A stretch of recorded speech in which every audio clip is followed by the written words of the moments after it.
Welcome to Sitcom Showdown, a podcast that reviews classic sitcom episodes and inducts them into our very own Hall of Fame. As usual, one of us has chosen a sitcom episode and the other guy has no idea what it's going to be. Will they already know it?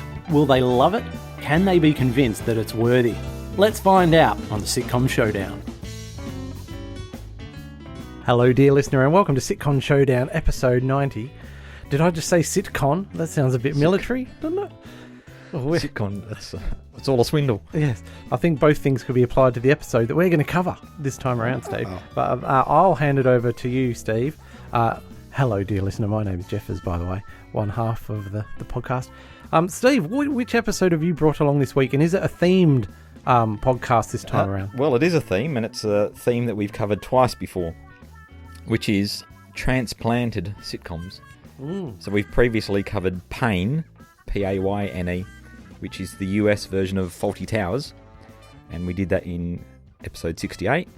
And we also did the reverse. We did Loved by You, which is the UK version of Mad About You, and we did those back to back, so that one's in Sitcom Showdown 69.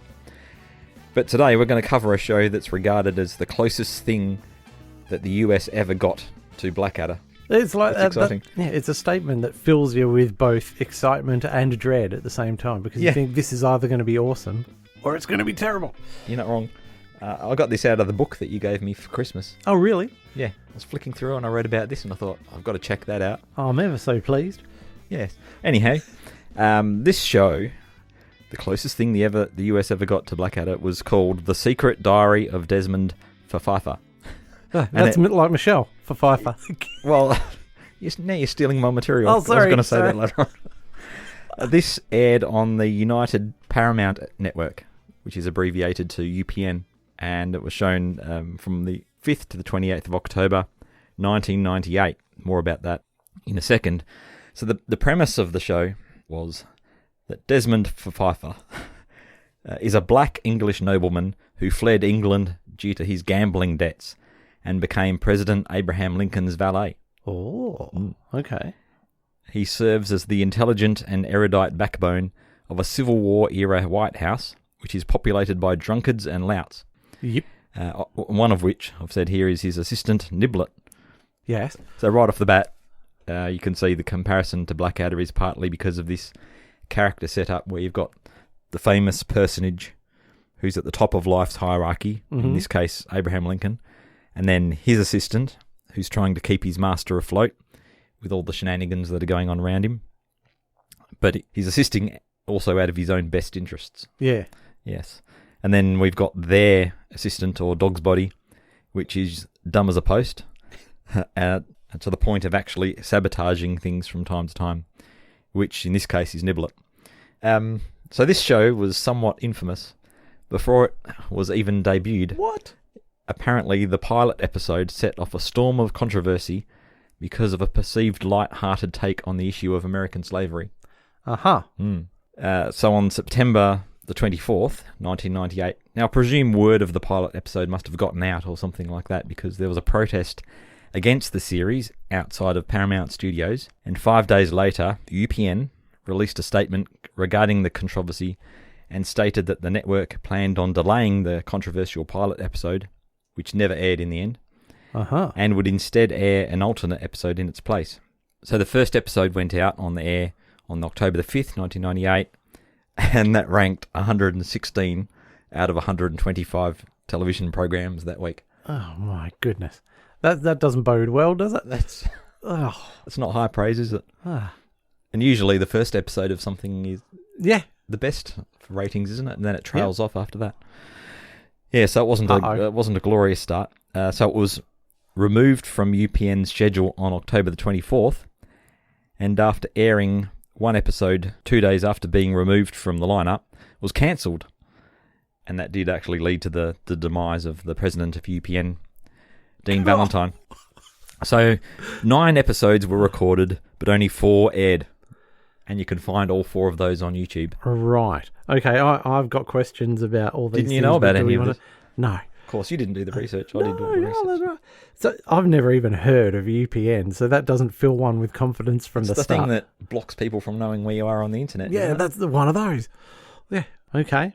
It was ranked number 5 on Entertainment Weekly's top 50 TV bombs. I don't know which year that list came out in, but... Ugh, you'd hope it's not the all-time list, because I'm thinking, crikey, maybe I've given it too high a praise in the notes we haven't heard yet.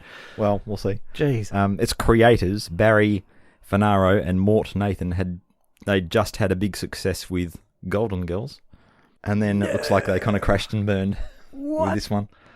All right, so let's start looking at the cast, and we'll take off with Chi McBride, who plays Desmond Pfeiffer.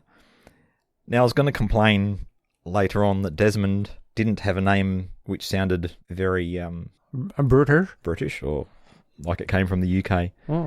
Maybe they would have been better off using... Name. Yeah, it does sound a bit like that. I'm thinking maybe they would have been better off using Chi's surname, because McBride sounds a bit posher.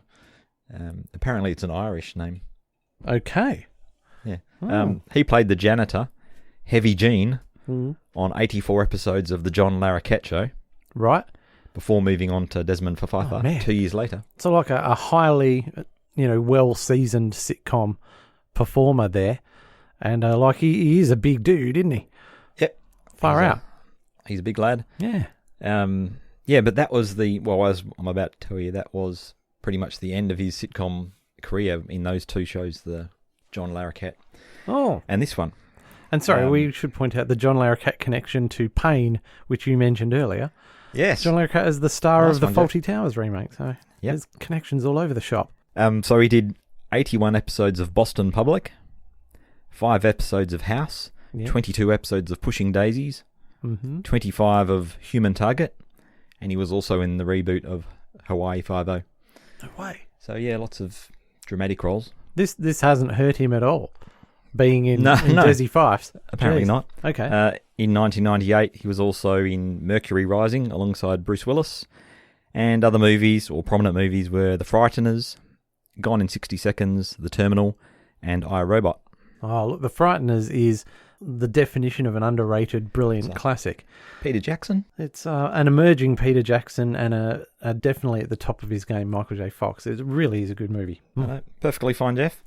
Keep adding your comments as we go through. Now we're moving on to Dan Floreck, who played Abraham Lincoln, the 16th President of the United States. Not that I probably need to tell you, Peter. No, I never knew Dan rose that high. Yes, probably didn't need to explain to our listeners who Abraham Lincoln was, but in any case. So Dan was best known for his role as the New York City police captain on NBC's Law & Order, and its spin-off, Law & Order SVU. Are you familiar with?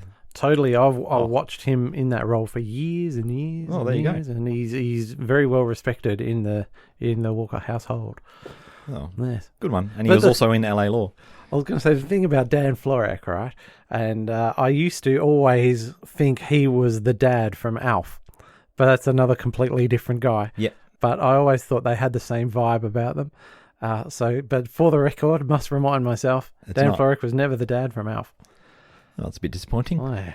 That would have been an interesting thing to note. Oh, what was I going to ask you? That would put you right off, that sort of thing. You're throwing me with that comment. All right, let's keep going. Christine Estabrook plays Mary Todd Lincoln, the president's wife. She's had lots of TV guest roles and is also known for recurring roles on Desperate Housewives, American Horror Story, and Mad Men. Aha. And she's got a long career. Oh, that's what I was going to say. Dan Floreck, did you clock him as soon as you saw him in this? Or yeah, I thought, that's the dad from Alf. Oh, okay. No, it's not. No, it's the police captain. It's Dan, yeah. Okay, we'll go on to Max Baker, who played Niblett, Desmond's assistant. He's best known for some movie roles. He was in Constantine, the Pirates of the Caribbean Dead Man's Chest movie, and The Time Machine. Now, I don't remember him from any of those. Neither do I. And I had thought perhaps he could have been a British actor because he's one of the few people in the show whose accent is, at least 30% convincing. Yep. But by the sounds of that, Steve, I don't think he is he? Or perhaps no, I wouldn't have thought so. Okay, fair enough. And then the last of our regulars is Kelly Connell as Ulysses S. Grant, General of the United States Army, or as it is in this show, the Union Army. So he was, according to IMDb, known for Hot Shots, 13 Days, and Spider-Man 2. Right. So again, movie roles. for him. But also 73 episodes of Picket Fences, Aha. which is an old show, but I think was fairly prominent over here. Yeah. Not a lot of sitcom roles for our main cast. Yeah. But moving on, we've got 3 guest stars in this episode that I want to point out. Now, what? Oh, I'm so excited. Are you? Oh, yeah. Okay. We've got some ripper guest roles here. I'm excited by the first one. Yeah. So we've got Sherman Hemsley, Yeah. who plays a Union spy named Colonel Reginald Jefferson. Now, I'll say something else about that name in a minute. I wasn't that familiar with Sherman, as I think I've already implied, but he's got the most extensive sitcom background out of anyone in this cast on this by episode. a country mile. Sounds like you might know him. Oh, yeah, from the 70s all the way up to, obviously, 1998. Yeah, and a bit beyond as well. But he played George Jefferson in 15 episodes of All in the Family, which was the US version of, seeing as we're on this theme, yeah. it's another transplanted one. That was the US version of Till Death Do Us Part. Till Death Us Do Part, or To Death, Oh, Till no, Death Do Us Part. Anyhow, he also played George Jefferson. So this is the thing I was going to point out is it's a recurring... Not his previous character. Character with the same name. So yes, he was George Jefferson, the father in The Jeffersons. Yeah. An iconic sitcom lasting 11 seasons and a total of 253 episodes. It's massive, isn't it? Far out. But after The Jeffersons, he played the unethical Deacon Ernest Fry in a show called Amen, which again I hadn't heard of. No. Well, I'd heard of some of the ones we've already talked about, but Amen ran for a long time. It ran for 110 episodes between 86 and 91. Oh, my goodness. Plus he did loads of other things. So This is reminding me of Ted McGinley when we covered him, is you don't realise he's just done hundreds and hundreds and hundreds of episodes of sitcoms. Yeah. Far out. Yeah, so that blew me away. Oh. And then following that up, we've got Stephen Tobolowski. Who? Bear with me, he plays Jubal Early, one of the Confederate generals. Now he is known, and I love him in this role, for being Ned Ryerson in Groundhog Day. Not Needle Nose, Ned. Needle Nose Ned. Ned the Head. Far out. I totally did not. He's a very recognisable dude, and I did not And his recognise voice him is at very all. recognisable as well. Yeah. And what about the next guy? We've got Curtis Armstrong as Nathan Bedford Forrest, who, so just the character that he's playing, was a prominent Confederate Army general during the Civil War, as we know, because that's what this is about, and the first Grand Wizard of the Ku Klux Klan from 1867 to 1869. Oh, my goodness. Before the war, Forrest amassed substantial wealth as a cotton plantation owner, horse and cattle trader, real estate broker, and slave trader. Ah. So he sounds like a bang-up. And they've Bloke, doesn't totally, he? which we won't give away at this point in time, but they've flipped that around somewhat in this episode, which I'm sure you'll tell us all about. But Curtis Jackson. Curtis, as you probably know, Curtis played Jackson, that's 50 Booger. Cent. Curtis Armstrong, sorry, Steve. Sorry. Yeah, 50 Cent did play Booger in Revenge of the Nerds. It was great. Don't confuse me. Yeah. So Curtis played Booger in Revenge of the Nerds. Yes. Plus a bunch of Universally other loved.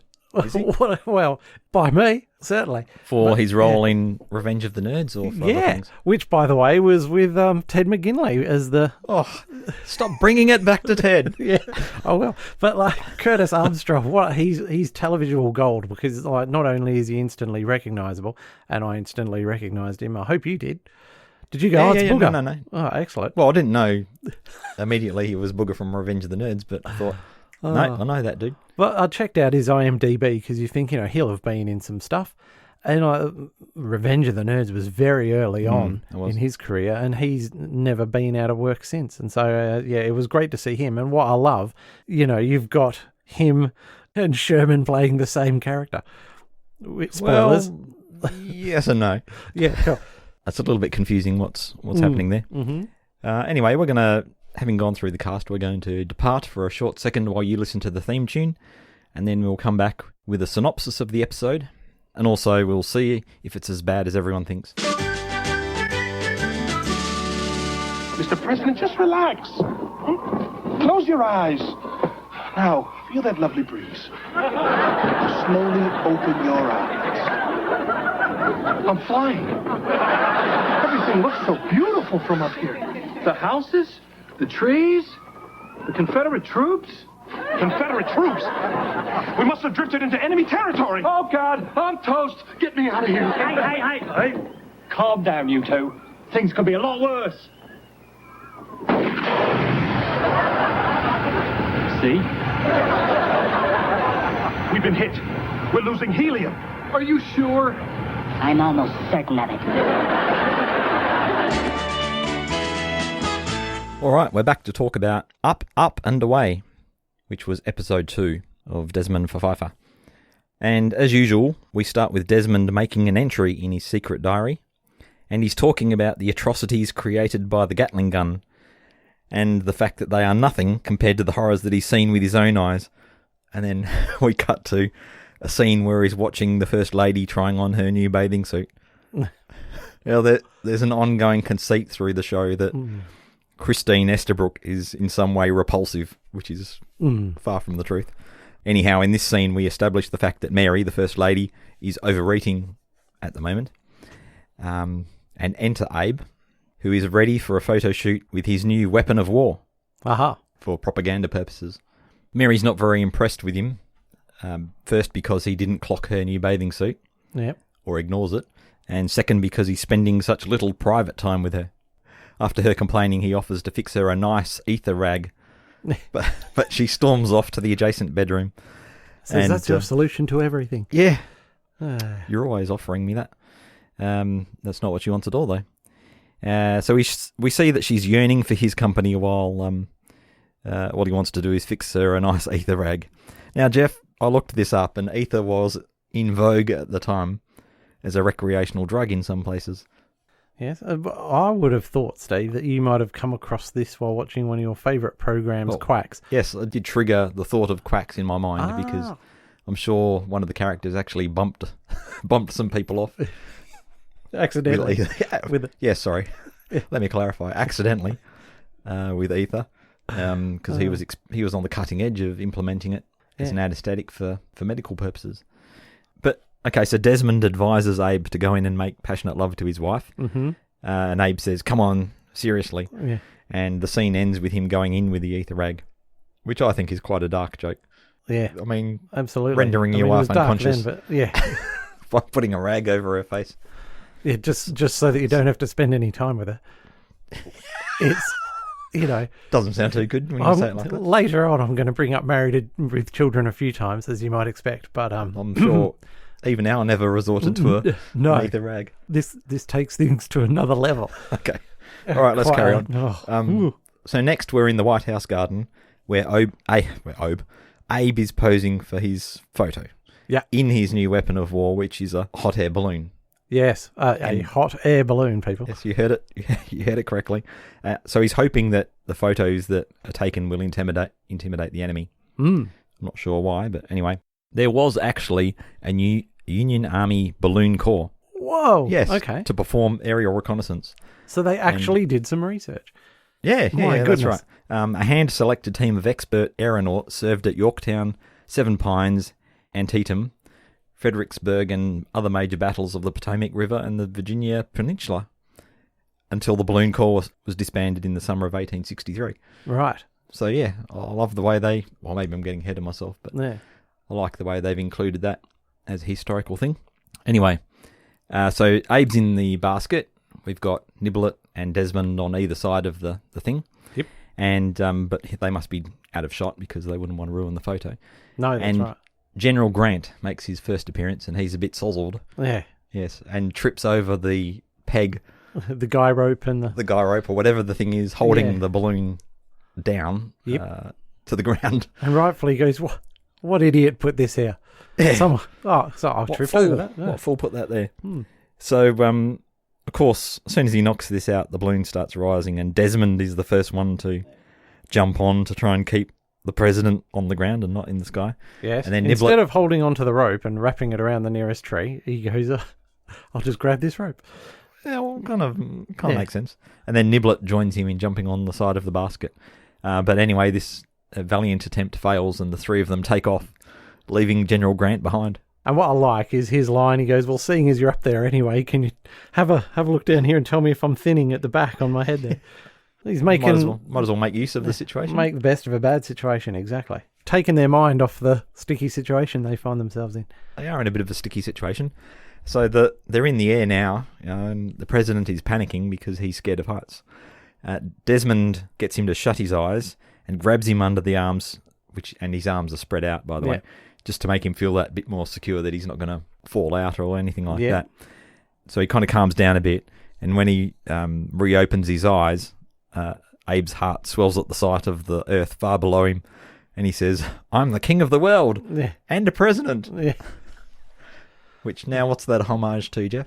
Titanic. Yes. Which I've never seen, but everyone's seen that scene, so to speak. Yeah, Leonardo standing on the bow. So Abe starts appreciating their view of this and that down below, and also Confederate troops. Oh no! Uh-oh. They've drifted into enemy territory. Panic ensues. Niblett says to calm down. It could be worse. Cue a shot from below ringing out, and of course the balloon gets hit, and they're losing helium, and the lads start to descend to the ground. Yeah. So no, this is a great gag. Yes, I haven't included that here. Yeah, have you included it later on? I haven't, but I hope you've got it on your list. No, but let's include it here. All right, so essentially the gag is that, I think we're losing helium, and then the president says back to Desmond something, which is completely forgettable. Are you sure we're losing helium? And then Desmond says, yes. So, which I couldn't help myself being a pedantic so-and-so, but I've got here my notes. Hot air balloons are not helium balloons. There's no helium whatsoever involved in the process at all. This was stealth military technology, Jeff. At the time. Yes. Yeah, they probably hadn't had that much helium at the time. The good old helium mines. People working in the tunnels. Yeah. Oh, it's amazing how they dig it out it's using so warm those. Down here. We're mining all the helium. You can hear the clang of the picks and bring the helium ore up to the surface. Yeah. Make sure it doesn't float away. Okay, so we're going to leave that aside, and we're going to return to the White House, where Mary and General Grant find themselves left behind, and he finds her having regained consciousness. Mm-hmm. I've got here eating pie in the kitchen with a massive spoon, and he is drunk for the second time today. Yeah. Which he seems quite proud of. She says she knows it's her fault that Abe has lost interest in her because she's gained a couple of pounds, and he kind of scoffs at it being just a couple of pounds. Anyway, he says, just go on a diet. It's easy, right? And she comes back to him and says, well, if it's that easy, why don't you give up drinking? So we've got a challenge on our hands. Yep. He's going to give up the drinking, she's going to give up the snacking, and that'll be that. Anyway, a messenger comes in to let them know that Abe has been shot down behind enemy lines, which is a bit concerning. And Mary notes that because the vice president is out of the country, and of course the president's incommunicado, the general's going to be in charge of the country. Oh no. And he ponders if he's worthy, which I'll tell you a joke about later. Jeff, this is funny because it's also funny because he would be the 18th president of the United States from 1869 to 1877. There you go. For real. Was there anyone in between? Yes, there was one. Okay. That would have been the 17th president of the United States. Yeah. No. So you're trying to divert from not knowing what the name is of that particular person. Yes. Yeah. Okay. I can only accommodate so much information in my brain. We don't know the presidents. It wasn't taught to us in primary school. I'm not here to give people a podcast about the presidents of the United States. Okay. Let's move on. So in the next scene, night has fallen behind enemy lines. They seem to be walking in circles when Confederate troops march by, and they quickly hide in a bush. And while the enemy is weeing on the bush that they hid in, and they overhear talking about a strategy meeting which is happening in a house nearby that very night. So once the Confederate troops move off, Abe decides that he needs to infiltrate that house and get the plans. Right. But how are they going to do this? Yeah. Niblett has a cunning plan. Something to do with a clothesline he saw a ways back. So our heroes reappear. Abe is dressed as a woman in a sleeveless dress that shows off his shoulders to their best advantage. Niblett is dressed in what he describes as a male prostitute's clothing, but looks to all effects like an English schoolboy. Yep. So I'm not sure exactly what the gag is there. Wow, they're probably just doing the Blackadder thing from when Baldrick's down the docks. Who knows? Maybe. Desmond is dressed as himself. Right. I guess they couldn't figure out. Oh, well, let's face it, hanging on your average clothesline over there in enemy territory, they're not going to have a... I mean, he's got to be 6'2", He's a strapping lad. Like yeah, they're not going to have clothes to fit him. Yep. I've just got a question here. Are you getting Allo vibes Totally. from this. It's completely Croft and Perry or Croft and the other one. The first thing you do is you make people dress up in stupid stuff. So, and Are You Being Served used to do this all the time. So, Grace Brothers would announce, it's German week or something like this, and then they'd have to bring everyone on wearing ridiculous stuff just to get a laugh. And, anyway. So, I totally got that vibe. You are absolutely right, Steve. Yeah. Oh, good. Anyhow, they immediately get captured and are told to identify themselves. So, in response, Abe and Niblett, they manage to pass themselves off as per their disguise. But what's Desmond going to do, right? Now he's put on the spot. Well, he's quick thinking, and he says that he is a spy for Southern intelligence, and his appearance as a burly black man is a disguise allowing him to infiltrate the North. Yes. It's genius. It is genius. And I think that's and maybe you'll comment on this later, but that is the opportunity. The door has been opened there for him to be very Blackadder-ish, because when Blackadder is put on the spot in an extremely tricky situation, he usually comes up with something because he's so smart. That's the opportunity there. That was it. Despite Niblett mentioning that they had breakfast in the White House that morning. I must have missed that. So he just about threw them under the bus. They do survive, and their captors take them off to the same house where the secret meeting is being held. Oh, that's convenient. Very convenient. You've got to love it. Well, I don't imagine there's too many houses No, around. this is, it's entirely in line with reality, which is one of the few times in this episode, or any sitcom for that matter. Steady on. Back at the White House, General Grant has scrubbed up for duty as acting president, but he's losing the plot and notes that it really wasn't the best week to try and quit drinking. Mary comes in and asks if there's been any news, but there's none yet. Mm-hmm. It's just a very short scene. Now we're back in the house with the senior Southern officers, and the boys are doing their very, very best to stay in character. But it's especially difficult for Desmond, as he's having to endure their extremely racist remarks. But he does find a cunning excuse to bang one of their heads against the wall. Yep. Which I quite enjoyed. And while he is doing that, Abe excuses himself, or herself, saying that she needs to powder to her nose. But she's really going in search of the map room where the secret battle plans are being held. Aha. Oh, before we move on, Steve, yes. Is this... I don't want to do the Desmond Pfeiffer show a disservice by constantly comparing it to Blackadder, but I suppose that's what we're here really for.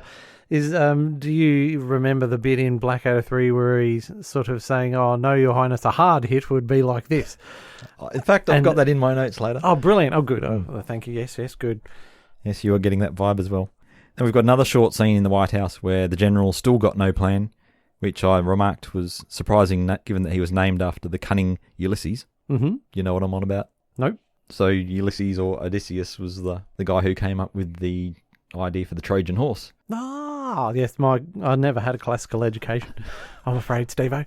Yeah, so... Anyway. I didn't read the classics. I watched Married with Children. It's never too late to start.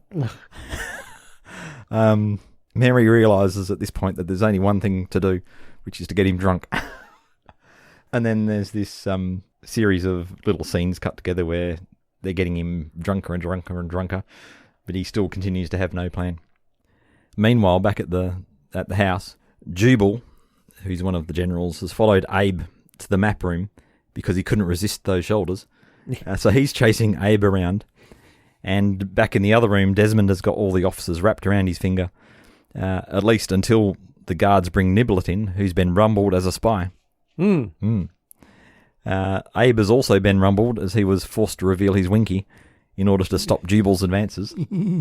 So it's all coming crashing down, Jeff. There's plenty of winky action in the second half of this show. Yes. And so they're completely outed as spies, and they get taken out to be shot by General Nathan Bedford Forrest. Booger. Booger. So they're back in the, the countryside near the house. Yeah. That's where this happens. So he fires off a round and then removes a mask, dun, dun, dun. revealing himself to be Colonel Reginald Jefferson of General Grant's elite espionage division. Yes, plot twist. And he fires off 3 rounds, Steve-o. 3 rounds? Which is a very important thing because, of course, there's got to be 3... He's got to shoot 3 people. So that's why he fires off 3 rounds. So the people back in the house will have heard 3 shots. Don't you just line them up? And Well, shoot them yeah, sideways don't through the waste head. ammo. But make sure you put Desmond at the back, right? Because if you put him at the front, the bullet won't pass through him or the musket or whatever the hell they've got. I suppose if they got Gatling guns, they've moved beyond muskets. Apologies to the firearms experts in the... Desmond's so buff, bullets just ricochet off him. Yeah, that's right. Yes. So 3 shots. Yes, Yeah. Thanks for clarifying that. Yes, sorry. Couldn't help myself. That is an important point. Yes, so he is a black northern spy pretending to be a southern general. And this is where I get a bit confused, and I need a bit of clarification from you. Are we to think that the general actually sent him post-haste and he's just arrived at the house, or is he like embedded in this situation for months and months or whatever? Totally got the impression it was the latter. Right. He's been embedded almost day one. Okay. Is what I would have thought. Very interesting. All right. Anyway, he sets the guys loose and heads back to the house. And as he goes, he coughs and just says wheezy. Yeah. And everyone in the audience loses it at this. And I was thinking, what the dickens is going on here? Yeah. So I did some research. And so when Sherman Hemsley was still a teenager back in Philadelphia, he reportedly had a huge crush on a girl who was older than him. And to get her attention, he called her Wheezy. And that stuck. Oh. And then he used that as his wife's nickname in the Jeffersons. Yeah. So it must have become his catchphrase or something like that. Yeah. Because all he does is say Wheezy as he's walking off. Yeah. And everyone So the knows dude just, what it is. They bring him on. They say, trot out your catchphrases. Everyone loves it, and off he goes. Yeah. Lots of adoration, obviously, and a beautiful payday. Yeah, well, obviously the producers or the writers really admired Sherman and got him on for a very short cameo. Mm. Then when we return to the White House, they hand over the secret battle plans to the general. Abe and Mary are reunited. He is contrite, tells her she could stand to gain a couple of pounds, which makes her she's very happy with that. And we end, of course, with Desmond finishing the entry in his diary, confirming that the information helped the North win the Battle of Shiloh, which I've got another little historical note here. Oh, cool. It was an actual battle, an early battle in the Western Theatre of the Civil War, fought from April 6th to 7th in 1862 in southwestern Tennessee. Oh. So They've done some more We research. could actually pinpoint the date of this episode pretty closely if we wanted to, I guess. In addition to the enjoyment of the sitcom, you get all this added your other itches scratched, so to speak. So from here on, I thought we would maybe talk a bit about Blackadder and how this compares or doesn't compare to Blackadder. I thought we'd talk about this racist element and what we think of that. Just generally also how, did we like it, not like it, rated out of 5 and all that kind of business. Okey doke. And have some gags. Yes. Good-o. So what do you fancy first? Well, let's tackle the hard stuff first. So this, before we get into this, I just want to note that this obviously isn't the pilot episode which set people off. We're simply commenting on what we've seen in this episode. Yep. But what did you think? They deal with, well, maybe that's more politics rather than race, but they deal with stuff fairly evenly in that, basically, they do absolutely put the boot into here we've got, the dumb racist Southerners and make them look foolish, which they absolutely do. But they slip a Clinton gag in there as well. Oh, do they? Yeah, totally. So when Ulysses, who's obviously hammered, is saying, I'm going to be president, I smoke cigars and I drink a lot and I do all these things, hell, I'm ideal. And so that's putting the boot into Slick Willie. Yep. So it's a case of, well, at least they put the boot into a Democrat president a little bit at the time. And I'm not sure whether you get that these days because everything's so politically charged, you might not want to write gags about a Democratic president anyway. I mean, everyone has fun putting the boot into old Trumpelstiltskin there. And deservedly so. But but that doesn't address what you're talking about. So I don't know. Well, no, I think you did. Obviously, they're making racist comments to Desmond, but they deal with it in the sitcom like they do. I think we saw in Rising Damp as well, where they basically take the mickey out of the people who are doing the wrong thing. It's in that tradition. If it wasn't there, then we wouldn't have this fantastic scene where Desmond grabs one of the guys' heads and smashes it against the wall. So this comes up in my great gags later on. All right, well, I'll leave that. Scene. I'll leave the detail of that till later. So in terms of Blackadder comparison, were you getting Blackadder vibes, or what was similar, what was different? I thought that Niblett got all the good lines. Well, not all the good lines, but he got a heck of a lot of the good lines and that sort of stuff. So I thought to myself, did Baldrick get a lot of good lines? And you think, well, yes, he did.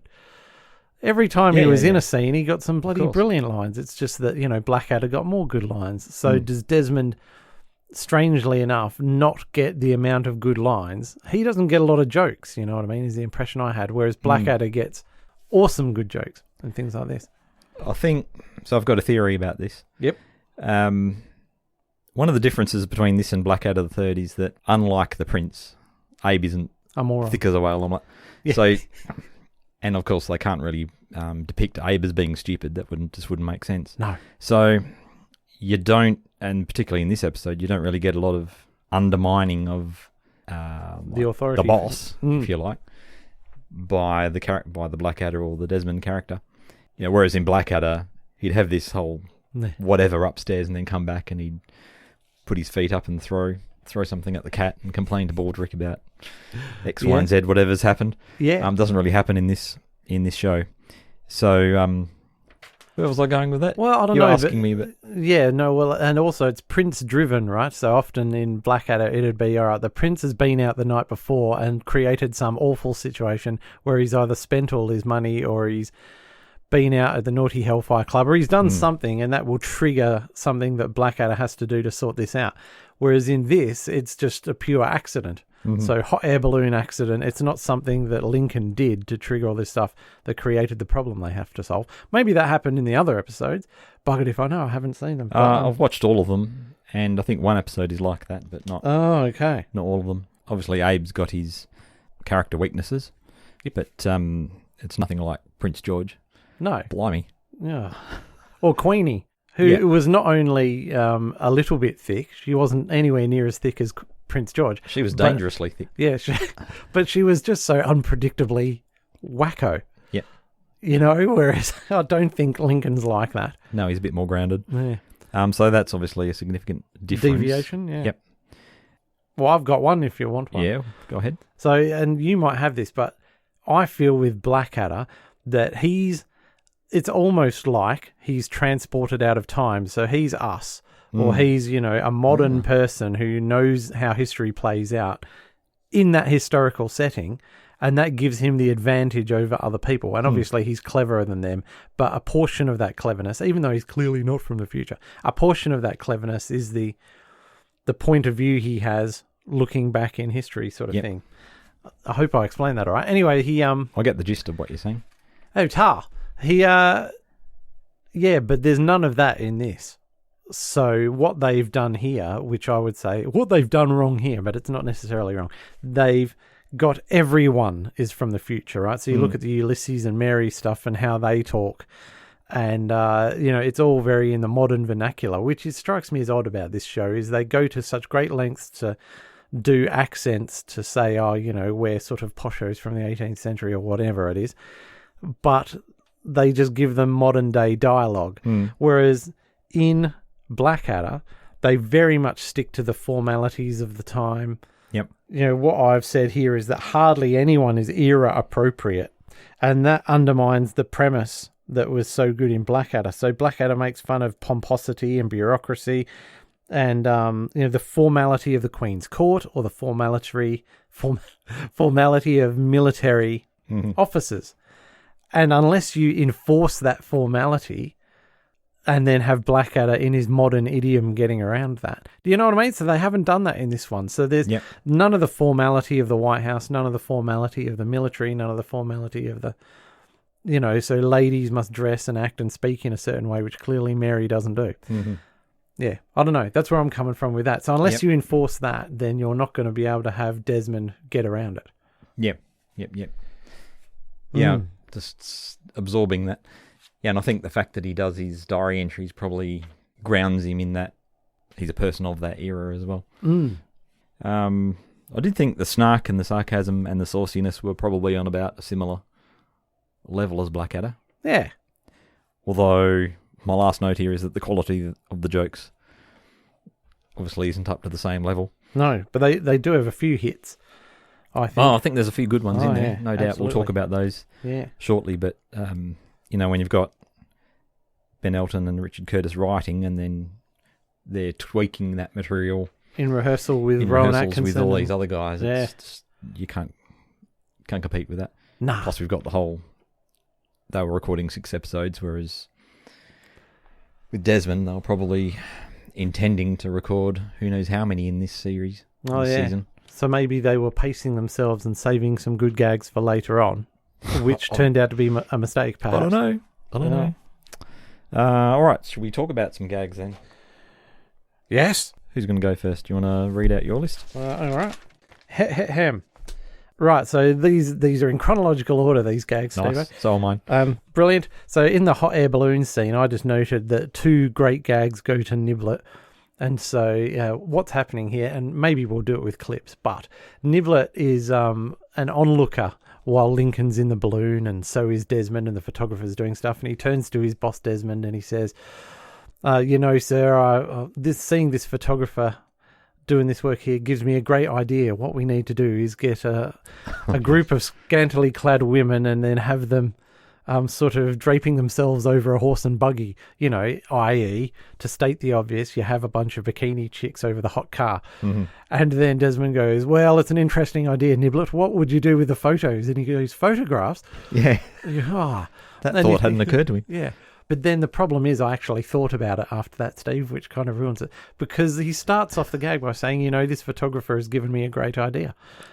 Yeah. And so he's implying there's a link to photographs. But anyway, by the time the actual punchline came around, I didn't much care. Yeah, and I hadn't thought about it at that point. But anyway, that's the first of 2 great gags Niblett gets. Okay. And the other one is obviously when Lincoln is saying, do I look intimidating in my new weapon of war? And Desmond's going, oh, yes, sir, very much so, sir. It's going to, put the fear of God into the Southerners. And so then Niblett goes, oh, yes, I'm wetting my pants. And then he says, what were we talking about? As if he just does it habitually. Yep. I do have an adjacent one to that. Where the president asks the photographer to put these photos through post-haste because they need to be used for propaganda. Put a rush on it, bro. Yeah, put a rush on it, bro. And he says, oh, that'll be 3 months. 3 months with the rush on it. And they're going, wow, 3 months. So quick. Yeah, but the best bit is there's the pause. So you're not sure how they're going to react. Yeah. But Are they going to be outraged or are they going to be happy? But then like my next gag skips ahead a bit to a Mary and Ulysses scene. I'm not very fond of the Mary and Ulysses scenes, but she goes, oh, well, thanks for that, dude. A lifestyle tip from a man whose blood is flammable. Yep. But what I love is he just goes, oh, that's just a party trick. And the great thing about that is it makes you think about what sort of party trick he could be doing by setting fire to his blood. And then you think, show us that instead. Anyway, I'll rewind, sorry, Steve, to one that's not on my list. And then it's at the very beginning where obviously Desmond's being subjected to the hideous sights of Mary in her new bathing suit. And, Niblett brings in like the world's biggest slice of cake to her. It's got to be a quarter of a bloody cake. And he hands it over and she goes, no, Niblett, I don't mean that. And so he goes to walk off. And then she just snatches the cake off the plate and she goes, no, I meant the plate. Yeah, I won't be needing the plate. Yeah. I've got a couple of others from that scene. In fact, a few others from that scene at the start of the episode.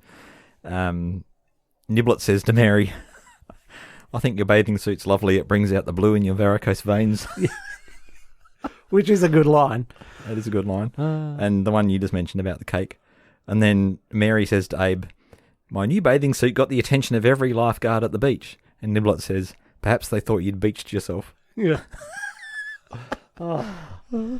They're being pretty horrible. It just makes you wonder, though. I mean, would it? Because that one didn't connect for me because she's clearly not fat, right? That's what I'm saying. Like, yeah, some of these things don't really. Then there's a saucy gag where she's complaining at Abe still. She's still complaining about Abe, and she says, "You have to proclamate. You have to emancipate. We never get to consummate, so I always have to." And they cut her off. Yeah, they cut her off before she gets to the next word. I don't know what she was going to say. Yeah. Oh, stay. Yes, all right. Now I'm back in alignment with you. Yes. Oh, well, chronologically speaking. We're still in the balloon, though, are we? Yeah, but then the balloon comes down, of course, and they're in enemy territory, and Lincoln feels like they're wandering around in circles, and Desmond says, "No, sir. Niblett's got a impeccable sense of direction. His mother was Park Greyhound." Part bloodhound. Oh, part bloodhound, sorry. Part greyhound wouldn't help at all. No, he just run off. I did have a couple of other ones before we get to that. That is very Blackadder-ish, that. Oh, never mind. Sorry, yes. So I had a couple in the balloon still. As the balloon's going down over enemy territory, Abe says, "Oh God, I'm toast." I just thought, I'm toast. How anachronistic is that? But I loved it. That's right. The way he delivered it was really good. I'm glad you enjoyed that. And we didn't do the helium voice. No, we covered that earlier on. That's all right. All right. But yeah, that's what I mean about, only Desmond should be the person with the modern quips, you see. Yeah. Oh, right. Anyway, so this is where we come back to the Desmond managing to get a good shot in or two on the horrible, nasty people. I loved the line, "What if I salute your privates with my knee?" I've never come across that line before, and I've watched a lot of sitcoms where people get hit in the knackers, and no one's ever whipped that one out before. That's just brilliant. But yeah, you said you had some surprising that Bottom never came this. up with that one. Yeah, well, quite. Yes. Sorry, what were you saying? Oh, well, what did you have some notes on this whole section of things? Where Desmond's going to town on this bloke. I had one about the general freaking out. He's freaking out by himself because he's been put in the position of acting president, and he's sober. And he ends his freak out by asking, "And why doesn't this room have any corners?" Yeah. Of course, he's in the Oval Office. And if you'd taken the suicide pill from Blackadder, where would you jump into? Exactly. Oh. You'd be stuck. You'd have to leave that room entirely. Yeah. One of the gags in the scene that you're talking about is where the Southern generals finally realise what Desmond's up to. And one of them says, "You're just a black man, pretending to be a white man, pretending to be a black man." Yeah. Which is a great line. Good summary of... And I wonder if they pinched that for Tropic Thunder. It's me, Tug. That's right. Now, Tug who? Tug who? I don't know. Who are you? Me? I know who I am. I'm a dude playing a dude disguised as another dude. What? You dudes don't know what dude he is. Or are you a dude who has no idea what dude he is and claims to know what dude he is? Yeah, so I wonder if they got that from this. Wouldn't that be amazing? One of the funniest movies out there, stealing lines from a sitcom that only got 4 episodes. And was rated number 5 out of the most 50 oh my goodness terrible shows ever made or whatever it was. Yeah. I've come to the end of my gags. What else? Have you really? Oh, mate, I've got more. So I've titled this one Best Gag. Oh, really? Yes. And this brings us back what you were saying about how Lincoln was in the balloon and said, "I'm toast." Right, so then you've got the sleazy Confederate general who's trying to crack on to Lincoln as a bird, so to speak, and twinkling his little fingers up her shoulder. Yeah, Abraham Lincoln. Gotcha. I can explain. From where I'm standing, no explanation is necessary. Anyone ever tell you got pretty shoulders? Duh! The more we're talking about it, the more I realise that guy's delivery is pretty good. Oh, yeah. Dan. Right, so then when Niblett gets sprung as a spy, and then he gets thrown on the couch next to Desmond Pfeiffer, and they're sitting there, and Desmond's just so upset that he sort of got betrayed by Niblett. We found a down Union balloon not far from here, and this little fella admitted to being a spy. Niblett, you never could keep a secret. Now that's not true, sir. I once saw your Winky and never told anyone. And you know, it's true what they say about white guys. But they've already been outed as spies at that point. Yeah, so why is he trying to continue on the... Yeah, this is how thick he is. Any mention of Winkies is always funny, I feel. Well, you did say that there was numerous Winky mentions, and I didn't know what you're on about, but I'm remembering it. It's all flooding back to me now. And lastly, it's more Niblett, who, as I said, gets all the best lines. So we've got Booger takes them out to execute them in the forest, which, by the way, I thought was a suitably cheap, just like Blackadder's. Whenever they go outside, it was the same deal. Fires those 3 shots. Totally realistic. Yeah, grassy knoll. Grassy knoll. Fires the 3 shots into the air. No squirrels. And Niblett said, no squirrels, well done. Niblett says, oh, thank God, sir, he's a terrible shot. Which has got to be the second best gag in the whole show. Yeah, that was great. Anyway, I've come to the end of my gag list, Steve-O. All right. I've just got verdict thoughts here. Yeah, same here. I've got Some a pros positive, and some cons not. list. Yes, okay. What do you want to do first, the pros or the cons? Oh, well, let's do the pros because there's nothing as fun as being able to criticise something, I feel. Right. Okay, well, let's end on a high by criticising it. Yes. So the pros. Yeah, the pros. Lincoln not liking his wife is straight from Married with Children, and this comes back to a lot of things. I think it's like this is basically Civil War Married with Children, essentially. Especially the Ulysses and Mary stuff. So what they're saying is that there's this wife who's obviously not a hideous whale, and they're acting as though she is, just like with Peg, right? You're so right.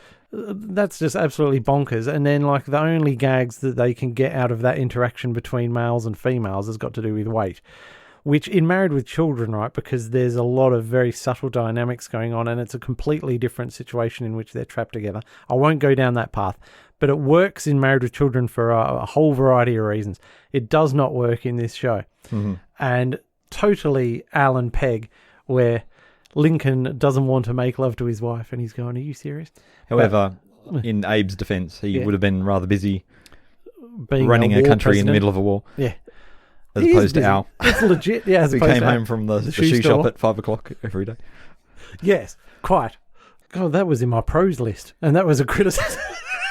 Well, I'm completely confused now. So I've put Curtis Armstrong is comedy gold, which he is. They don't give him a lot to do. Yes, you've nailed it. So I said, even with a crap accent and no real lines. So his accent is garbage, but he's not alone there. And this is the pros list. Even playing the Grand Wizard. Yeah. The Ku Klux Klan, he comes up trumps. And this, I kept it out of the gags list is what I'm trying to say, but it's brilliant because they hadn't given him any jokes. And then he goes, we're going to do this to you, and we're going to do that to you, and then we're going out for some delicious soft ice cream. And he turns around to his gangsters behind him and he goes, cone, and then he turns to the guy next to him and he goes, cup, and he goes, yeah, you know it. So it's like they're always going for ice cream to the point where he's memorised all their stuff. In between lynchings and whatever other stuff they're getting up to. And of course Curtis delivers it perfectly. Anyway, that's in my pros list. Yeah. What have you got there, Steve? I've got the cons to go. I liked the balloon caper. I said it was plausible and historical. Mm-hmm. But I also note what you said before about it wasn't a situation that was created by Abe's ineptitude or something like that Desmond then has to dig him out of. So all the balloon stuff, them going to the house to find the secret plans, that was all really good. It just felt a bit rushed at the end because I wasn't really clear about that point of whether this spy had been sent directly, rushed over there by Ulysses, or whether it was a deep cover kind of an operation. So I think they maybe could have explained that a little bit better. I totally tuned out before the last 2 or 3 minutes. You're over it before. Yeah, I didn't even know how it ended. I do like the more than once. Black spy disguised as a white man, disguised as a black man twist. But that's pretty good. One thing I do like is that you've got this massive difference in size between Desmond and Niblett. Yeah. Whereas in Blackadder, they're very similar. Blackadder and Baldrick are very similar sizes. So there's some comedy gold in that. Now the dislike column, I'm going to move on to that unless you've got any objections. Nope. Obviously I've talked about the ether rag gag being a bit off. Yeah, that didn't quite resonate with me. No. Yeah, and then the scenes with the General and Mary, although I liked them because of the character development, they just seem to go pretty much nowhere. I reckon. That's about the size of it. Could they have trimmed it down to one scene or something, or from 3 to 2 or something like that? Yeah, they could have done. And given us a bit more at the end or something like that? Yeah. I don't know. What do you think? What are your... I know that something needs work. What are my cons? Yes, well, obviously the accent. No point in mining that any further. The weight jokes with Mary Lincoln is sort of, as I said, is very shallow Married with Children stuff. Whereas Peg is sort of trapped in poverty with Al, but she keeps spending very bravely anyway. And there's a lot of humour in that. But, of course, Mary's obviously stuck there with not unlimited money, but she's quite well-to-do. Yep. You know what I mean? So there's not going to be much conflict between her and Lincoln, apart from the fact that he's not doing his husbandly duties. Yeah, it's interesting you say that, because there's another episode where there is conflict because she's renovating wings of the White House or something like that. Oh, okay. And During he's wartime. short on cash, is he? Yeah, and he's short of cash to run a war. Yeah, and he's got to explain it to his constituents. Yep, but you don't see it in this episode. No, oh, well, fair enough. You're right about that. We're not nominating it for the Hall of Fame, but what would you give it out of 5? And what's your one summary sentence about the whole thing? Wow. You seem to be having fun with it.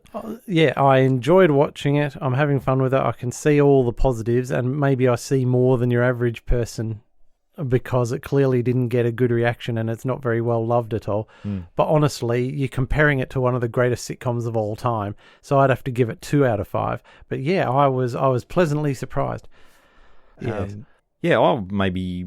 I'm thinking maybe a 3 out of 5. I mean, obviously it's not top notch, it's not top shelf, but pretty enjoyable. Yeah, I would watch more. But anyhow, I'm very glad you brought it along. Well, thanks for running through that with us, Jeff, and thank you, listeners, for joining us today. We will be back in around a month's time. Yep. Thanks, Jeff, and thanks, listeners. Cheers. See you soon. Join us next time on Sitcom Showdown, when we'll be putting another 5-star episode under the microscope. And in the meantime, you can contact us with feedback on Facebook, Twitter @Sitcom Showdown, or by email sitcomshowdown@gmail.com.